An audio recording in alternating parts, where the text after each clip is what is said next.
Well, natural disasters, cannabis legalization, and nonstop political drama from the White House. No shortage of headlines in 2018. CTV National News has just named their top 10 stories of the year. And covering it all from her anchor desk, Lisa LaFlamme, chief anchor, senior editor. And I'm so lucky and honored she is with us this morning on the show. It's great to be here. It's great to have windows in the morning. There's life happening out there. Great to have lots of coffee at this hour in the day. You know it. I know. This is. I think your clock is flipped just a little bit. Lisa, I don't know if it's just me, but I love a good countdown show. I do, too. And you've got the top stories of 2018, and we're going to give everyone a little taste of the top 3. So why don't we dive in with number 3? First, I want to just say it's a bit different this year. We're telling the top 10 through the eyes of the reporters who covered it on the ground. Wow. And it really is not just the facts, which we say every night on the newscast. It's also a little bit of the behind the scenes, the logistics of covering, emotionally, ethically, some of the things we don't talk about normally in covering these major stories. I love that. Yeah, it's a great show. I watched, and you're going to need some Kleenex for this one as well. Wow. It's emotional. You know, it's been a tough year. It has been. We'll start with number 3, not necessarily emotional, but surely wide-ranging impact. Number 3 is trade. Trade. Let's dive into that. Well, I mean, obviously this year started out with the Justin Trudeau on a trade mission to India, which was completely overshadowed by his wardrobe choices, as we all remember. So that sort of set the year off on a negative tone for him. Never good to be the punchline. However, the big trade story of the year has to be NAFTA, and that went right down to the wire. It was fascinating to watch the machinations, overnight meetings. You know, you see finally they signed this, Trudeau and Trump, but that still has to get through Congress. So there's still some question marks going into 2019 on whether it'll pass, but we still have the old NAFTA until the new one kicks in. The USMCA. You know, YMCA, YMCA. Come up with what you want. Exactly. Yeah. Number 2 story of the year is the economy, and specifically economic challenges. What does that dive into? Where do you go with this? Well, I mean, listen, we bought a pipeline this year.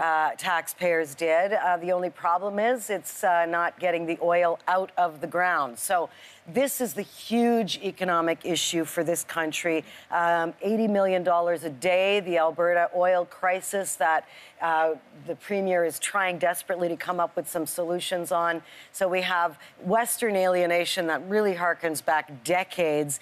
This is definitely something that's going to follow the Prime Minister into this election year. Then we look at Ontario, the crisis in the auto sector with the closure of GM plant that will come 1 year from now. You know, there's just been a lot of uncertainty. On the upside of that, however, unemployment is at a 40-year low. So, wow. I mean, there's some good and some bad. There is. Narrowing in now on the number 1 news story of 2018, which coincidentally, when we did this just earlier today, was also the number 1 sports story of the year, the Humboldt bus crash. Yeah, it is just, there was no debate. And we do a lot of debating when we come up with this top 10. This year, there was no debate. Everybody felt this was the most impactful story that has resonated across the country, around the world. It's still so painful to see that intersection, to see that team photo, to see that town of Humboldt. We were there in the hours following the crash, and I just know for these families this will be such a brutally difficult Christmas.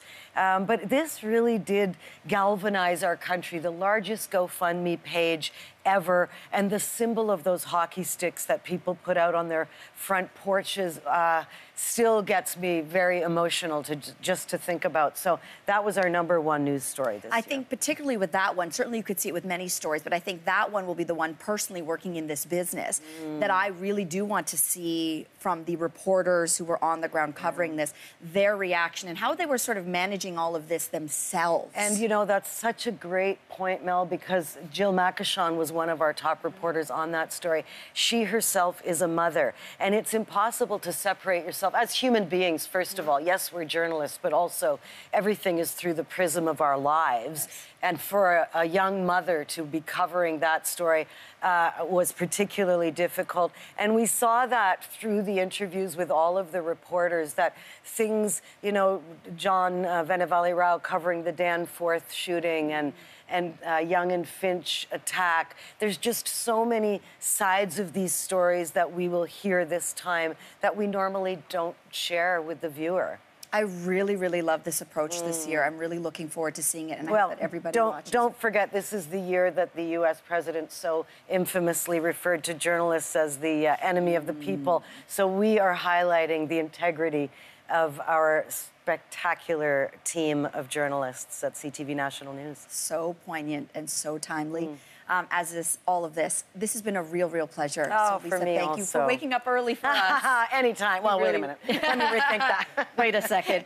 Anyway, it's New Year's Eve, the show, 9 o'clock, and we're very proud of it this year. It's been quite a year. Thank you so much. And let's also remind everybody you do have this special of all of the stories as well to be watching, and that begins this Sunday. That's right. Exactly. Thank you for joining us. Thank you, and Merry Christmas. Merry Christmas to you. Thank you so, so much.